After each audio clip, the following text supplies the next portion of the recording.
እቺ ኤርትራ የምትባል እኮ 8 አውራጃ ብቻ ናት። ያንድ ጅማ አክል ነው ማለት ነው። እንግዲህ ኦሮሞ እንዲላል ሆሪን አልባቱ ቶኮ ፎና ጉቱ በለሲቲ አንድ ቂዘናም ላም በረቱ ሙሉ ታበላሻለች እንደምባል ነው። ለምንድን ነው ኤርትራ አዝናለሁ ነበርኩባት። እኔ በደርግ ጊዜ በጣም የነጠሬ የተመዘገነ ኮማንዶ ነኝ። አመት ከ6 ወር የሰለጠነ ኮማንዶ ነኝ።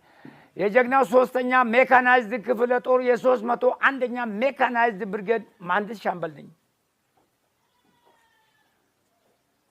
አንድ በአንድ ነው አበጥሬ የሚያውቃት ኤርትራን። ስለዚህ ኤርትራ ዛሬ እንዳውም ይሄ ድምጽ ከሰማ ከገባላት ቶሎ እርቅ እንድትለምን ይላሉ። እኔ ለምንድን ነው አስመራ ከተማ ውስጥ ብቻ 22 ትላልቅ ፋብሪካ አለ። በአንዱ አልተጠቀመችም፣ ዳሸቀች። ለምሳሌ በአካለ ጉዛይ አውራጃ ደቀ መሐሪ የሚባል ቦታ ላይ የሳምሶ ፋብሪካ አለ። በኢላ በረድ የኮንሶርባ ቲማቲም ፋብሪካ አለ። በጣም የአታክልት ማምረቻ ፋብሪካ ፒናፕ የሚባል የሚያመርት መንደሪኒ፣ እንጆሪ ምኑን በየአይነቱ የሚያመርት ፋብሪካ አለባት። አስመራ ከተማ ውስጥ የመኪና ጎማ ፋብሪካ አለ። የዳሸን ጫማ ፋብሪካ አለ።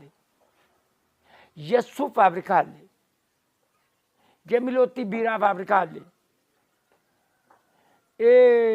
ቪኖ ውሻ ገዳይ ፋብሪካ አለ።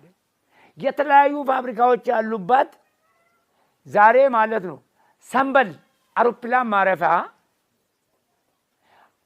አሳዘነኝ። በቀደም የሆነ አረብ እሱን ይዛ መጣ፣ እያየው ነው በሚዲያ።